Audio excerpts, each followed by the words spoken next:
Hey guys, welcome to another video, and today I want to talk about my discovery of the trans world, the LGBT world, how I realized there was more to life than what I knew at the time, and how I realized how I was different and why certain things didn't make sense when I was a kid. I didn't know why. And here's the thing, everyone's journey to discovering this world is going to be different. Everyone's journey when they're a child, how they discover different things about themselves, is also going to be different too. But when I watch other trans people online, there were certain things that were similar between all of us.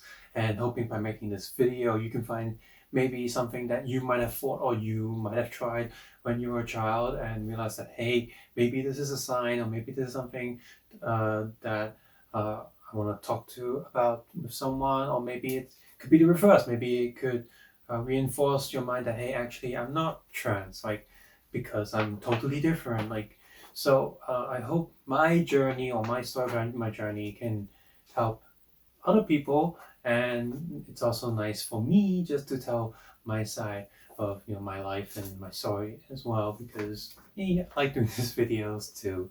So once again, thank you for watching this video, and I've been doing a lot of lists and writings and notes and stuff for different videos as well, so I'm going to be filming a lot today. So without further ado, let me So without further ado, let me begin. If you haven't seen my other videos, hi, my name is Stef or Stephanie, and I am a 31, almost 32-year-old late bloomer, um, late beginner trans woman, and this is my story on how I discovered the LGBT. So when looking back at my childhood, I don't have too many good memories. I don't have too many memories at all. But one of the things that I do remember is in relation to being trans is that, like a lot of other people, when I was very young, I'm not sure how many years old I was. I want to say 5, but I always default to 5. It could be 4 years old or 6 year old. There were numerous times, at least twice, that I sneaked into my mom's wardrobe and stole her dress to wear. Stole the underwear to wear. I stole like tampons because I was curious. Like, what is this? Can I try it? I think tampons I was a little bit older, maybe 8 or 9, because I was curious. Like, I wanted to wear it. I thought it was pretty, and I didn't know why. And there was one time I got caught, like not red-handed, but my mom knew her stuff was moved around, and of course I denied it. I was like, no, I didn't do anything. I just let it move on, sort of thing. It was so embarrassing. I was so scared, and I didn't know why. And I just remember my mom coming in and like asking me questions. I denied everything, and she was like, "No, I know you did this." I just kept denying it. Like, no, did nothing, nothing, nothing. And I also vaguely remembering when watching TV shows, superhero shows, at night when I go to sleep, before I fall asleep, when I'm daydreaming or fantasizing about things, I've also fantasized myself being one of those women, like in the, I guess, lovely outfits. And it was me, and but it was just a thing as a kid. I thought it was just play like any other toys I play with, any other fantasies I would do. And I didn't know it was any different than anything else. It was just making up stories in my head. Like, for example, oh, my teddy bear's alive. Oh, there's a superhero in my city. Oh, I'm a superhero. Oh, I'm a girl. Like, all of that was just the same thing to me. And that's, I was saying, one of those things that some other people might have had those experiences too. And it was just okay, I guess normal to me, like whatever. And like I said, I didn't know what it was. And when it came to actual entertainment, I was absolutely terrified to be seen liking any girl toys or girl cartoons. I wouldn't watch any like Japanese like magical girl stuff. I wouldn't watch Sailor Moon. I wouldn't watch, I guess, Care Bears or My Little Ponies, anything that was deemed too cute. I wouldn't play with Barbies, even though part of me was like, if there was no one here, no one could see me, then yeah, I would. Like, I was so scared to be seen doing things associated with girls. Like, I was like, no, not me. I'm totally a boy. I don't want that. There was even one time that my mom took me shopping and she found this pair of shorts that was really pretty. I think it was very colorful and said, Mama, oh, these shorts are really nice.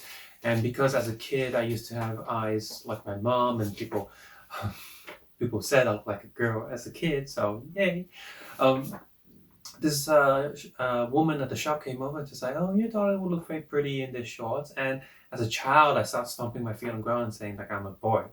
And my mom was like, oh, it's okay, you know, kids can wear whatever. And then strangely progressive in some ways, she just really liked those shorts, and she really liked it. I don't know, I guess mothers like to project nice clothes on their children. But I was like, no, I wasn't having, I'm not wearing anything that's labeled girl. Like, no, no way. So she didn't buy those shorts. Maybe I shouldn't have put that so much. So I do remember that happening as well. So there are all of these things going on in my childhood, and I didn't know what it was at all because there was no education for this kind of thing. I didn't know there was LGBT or anything like this. So it wasn't until some time when I was 15.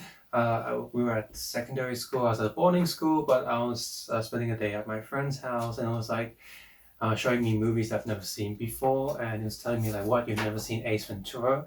And he showed me that movie. And for those of you who don't know, at the end of Ace Ventura, it turns out one of the bad guys that couldn't find him because he had turned himself into a woman, except he didn't have the sex change. So obviously the gag hasn't dated so well. You know, he pulled her pants down, there was a bulge in her pants, and everyone was like, you, a woman with a penis, as a joke. And I mean, for me personally, yeah, it hasn't dated so well, but I don't care about that. I'm not offended by the movie so much because for me, it just so happens that the villain was a trans woman. It wasn't like trans women are bad, so whatever. But back then, I was thinking, well, he was laughing and whatever. I was thinking, wait, that exists? Is that real? Or is that just a Hollywood thing, like a movie thing? Like it's a fantasy, right?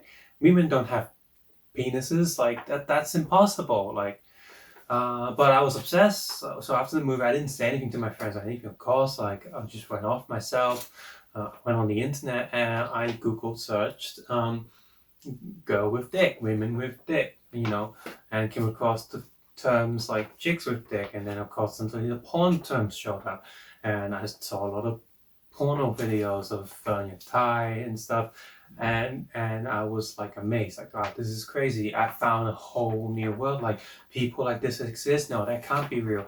And because I could only see them on the internet in videos and pictures, it was like a fantasy, not a fetish. Right? It's like a fantasy. It was like if you imagine yourself, if you saw a mermaid for the first time, you just can't believe, how is this possible? I thought this was fiction. And I have never known anyone to be trans, let alone.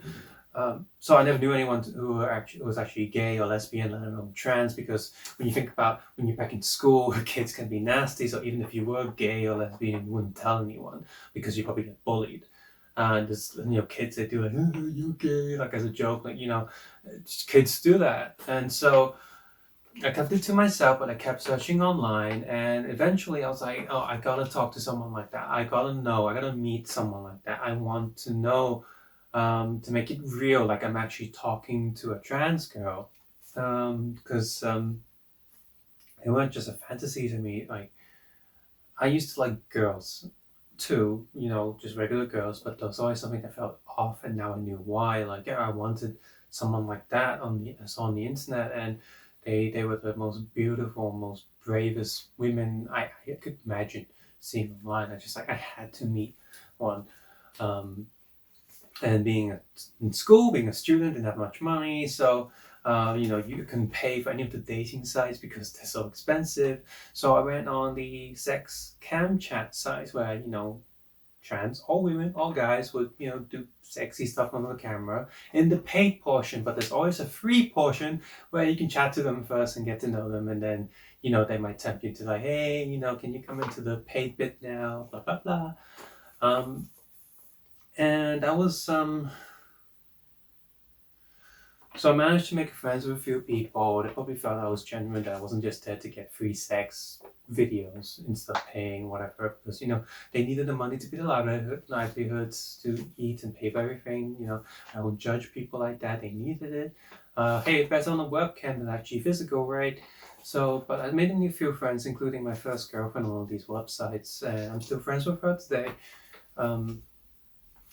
And we sort of just kept chatting on and off, and it was really cool trying to a few people like that, and it was just amazing. Like, wow, you're actually like that, you're actually different. Like, and but as time went on, like as much as still like a fantasy of talking to a fantasy creature to me, at the same time it started to become more human and like, wow, they're just like me but different. So as we continue school, as we continue secondary school, I enjoy doing all the guy activities. Sometimes my choice, sometimes you just have to do it because. So during my time at school and at boarding school, as it were, we weren't allowed to just sit around and do nothing. And there's always like activities after school, homework time and stuff. And just some of the activities for boys would be sports, and those football or baseball or something, and you always had to do it. And I was never good at those. Me personally, I also went to join the gym because I saw all the guys getting big, so I was like, okay, I gotta get big. But for whatever reason, aside from not being good at sport ever, I could never get big. Now I got tone, I got strong, like I could fight back, but I never looked big. And in hindsight, yay, lucky me! I didn't have the big, European frame, some of the guys, and you know what, it was fine. But there was a lot of it. I thought that was the problem why I wasn't comfortable with myself. I could never look like strong or six pack or anything like that. And I was skinny back then. Like I wasn't fat at all. But I could never get those muscles. And I was like, what's wrong with me? Why I can't do that? When we would go swimming, I would always have the shorts, but also wear like a shirt on top. I wasn't comfortable with my body, and it wasn't just weights and stuff. I also did push-ups and I could do pull-ups as well. No longer anymore, which is fine.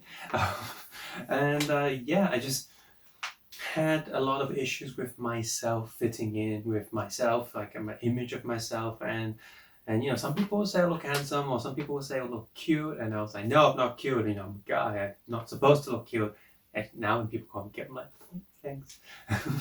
So a lot of things in my head trying to push me to be, hey, you're a guy, you're gonna do this, you do this, you do this, but nothing really worked out for me. And instead of a, I guess, pageant for girls, our school had a thing for boys, and people say, hey, you should join as well. And I was like, no way, I could never, no.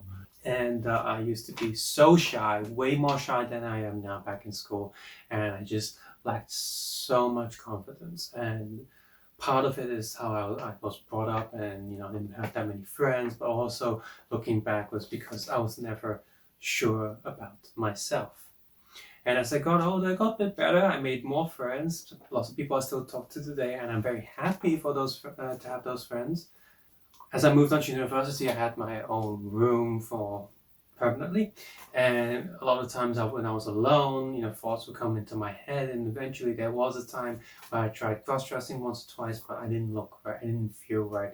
I was like, I'm so ugly and wrong that every time I would do that, a temptation would come to do that, I would throw away all of those stuff as soon as I tried it on or try to make up. Just one time, it's like, okay, no, this is not working, goodbye. I felt like a freak, I felt like just weird and stuff, and so it just didn't work. It was a sense of that, look at me, look at the mirror, I would never pass as a girl, never pass as pretty. It is impossible for me to be anything other than the boy I was at the time. And there was even a time when I visited my first girlfriend, she was teasing me with like wearing stockings or something, and I got so mad and angry at her, but deep down I knew it would have been nice if I could actually wear that and look good in them. No, she really knows me a lot. She knows me very well. I know her very well, and part of me thinks that she was kind of getting that, hey, maybe I'm not quite the same as other guys, so maybe she was trying to push me in a certain direction. I don't know if that was the case back then, because eventually she did help me with this.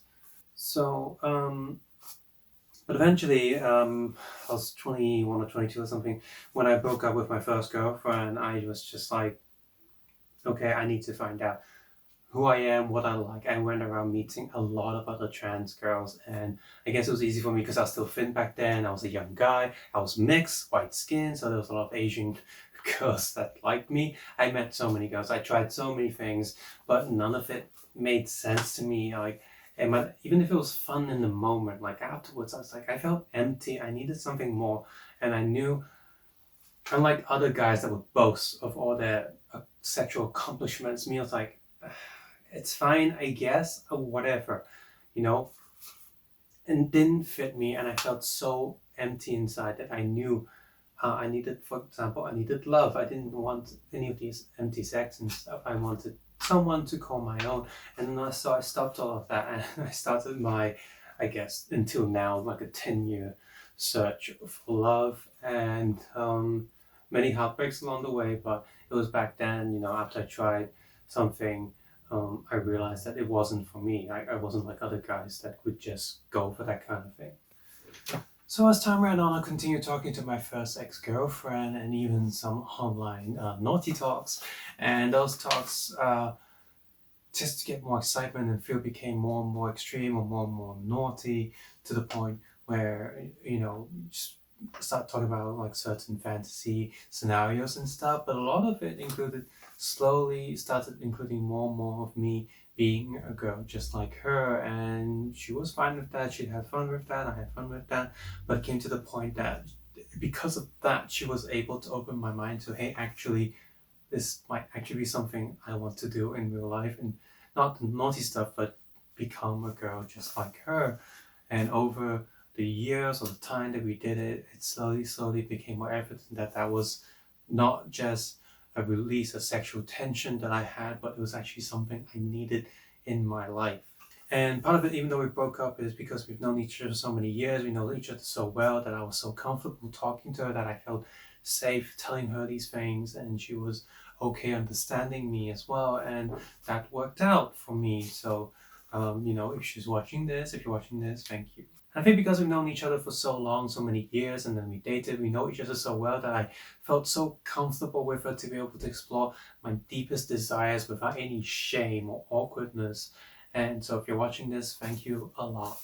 But there was one major problem to this in my life. When I was dating my first girlfriend, I told the world, I went on Facebook and just announced it, that my girlfriend is trans. And when my mom looked at it, heard of it, and realized what the word trans girl was, she went absolutely crazy. As a Chinese or Asian mother, she continued to put me through school, but every time I was home, she would say these nasty things in front of me, to me, and just, it was a horrible time. And while I was in the UK, and she would never talk to me, which at that point I was like, good enough for me, I don't want to talk to you too. But because of that, even after I broke up with my first girlfriend, I knew that my mom wouldn't accept the LGBT spectrum of people. And there's always been a part of me that I'm the type of person where I feel I have a duty to give back to my parents to look after them. And because of that, a lot of myself was buried deep down. I couldn't do it. And because that desire for me to be my real self was buried deep down, over the years, I got more and more depressed. I just work, go home, etc. So over the years, this hidden desire to become my real self mixed in with loneliness because I couldn't find love. I got lied to, I got cheated on, and even now, recently, as I'm filming this video, I also got betrayed and completely used emotionally. I trusted people that I've dated, and all of that painful memory on top of the loneliness, on top of every day doing everything at home and at work, it was driving me crazy. There was a time in my life, even though I was rushing work because of the pandemic, I had a workload of like 2 people. Even after work, I had to think, okay, my parents need dinner, I gotta rush to somewhere, buy dinner, bring it home, because I had no energy to cook still. Occasionally, weekend I would cook and stuff, but every day it was work, do whatever my parents need, get home. Work, do whatever my parents need, get home. I felt like a robot. Even though I continued doing my other toy YouTube channel, I kept collecting toys, the desire and joy from everything I've ever liked, ever loved, completely disappeared from me. And I remember on my 30th birthday, my mom was so sick and tired that she forgot it was my birthday. So my gift for the 30th birthday is coming home to my mom, telling me that she's going to die. My emotions and depression. And it was at that moment that I lost any last shreds of hope, of joy, of anything that I might wish for in life. It was completely gone. If it were not for my duty and if it weren't for my ideals of having duty to look after my parents. If my parents weren't there and I had no responsibilities, there was nothing left for me to continue living, and I don't know if I would still be here talking to everyone now on this camera. There was, in my mind, nothing left for me in life. I was that depressed, and I didn't know I could reach that low. So a few days later, one night, I was just thinking to myself, there must be something. I gotta find something, a purpose, a reason to continue living. I gotta find, was there anything that I missed that would have made me happy? And that's when I remembered my desire to be the real me. I was like, it's something I've always wanted, but something I've always given up because I had to look after my parents. I had to keep working and everything. And so I went online, I bought the drugs, but I didn't take it because I knew as long as my mom was around, I couldn't do it. So I felt so trapped. I didn't know what to do. I got more depressed. And but at the same time, my mom was getting more sick, and I was the only one here, doing everything, looking after them.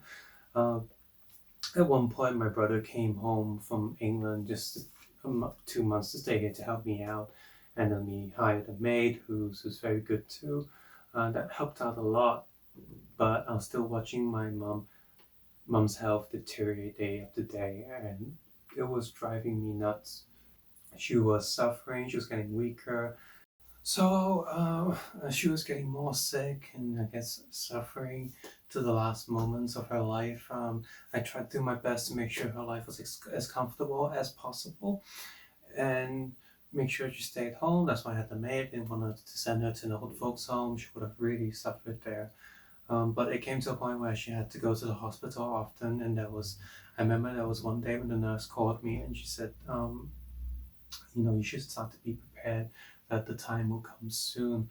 And that's when I knew I could start my medication because, the first month or two, my mom wouldn't see the changes, and I could finish my duty as a son to my mother while also finally starting my progression.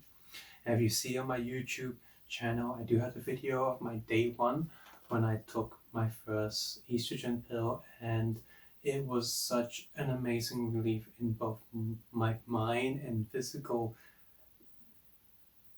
And as soon as I took that first pill, it was like a huge cloud just left from my mind. The depression just left just like that. And I still have some mild depression now, but that day I remember so clearly that I just stepped out from this darkness, like I was finally feeling human again, and all the purposes and joys that I had in life would be able to come back. And as time went on, well, I continued taking these pills. Every month I took a video of myself trying to explain my changes and, to help my own confidence as well as tell people what's going on. And yeah, and now here I am telling you my journey from a child to now to how I experienced and how I guess was able to discover my true self. Everyone's experience is different. Some people have it very smooth sailing. Some people, have to suffer a lot. Some people start even older, like they're 50, 60, even 70. And I'm going to tell you right now, it's never too late to start. If that's the real you, then you got to do it. I don't want anyone to regret, because I have regrets myself. I wish I had the courage to know and do it when I was still 20. I wish I could have experienced life as a 20-something-year-old woman, but that's something I will never have and never get. But 30 is still okay. So if you're younger and older and this is something you experience, something you have to do, then you got to do it. And I know for some people it's going to be very hard, and I really hope you find your path, you find your way. And everyone else, I hope by listening to my story, maybe you can hear, and by listening to my story, maybe you had some similarities with your life or something that's completely different. You feel free to leave comments below. And I hope by listening to me, first of all, thank you for hearing my story, but if there was anything in my story that could have helped you as well, then I'm just glad. So, yeah. So that's my discovery and journey into, this world. Thank you for watching. As always, take care. Have a nice day. I'll see you guys soon. Bye bye now. Bye.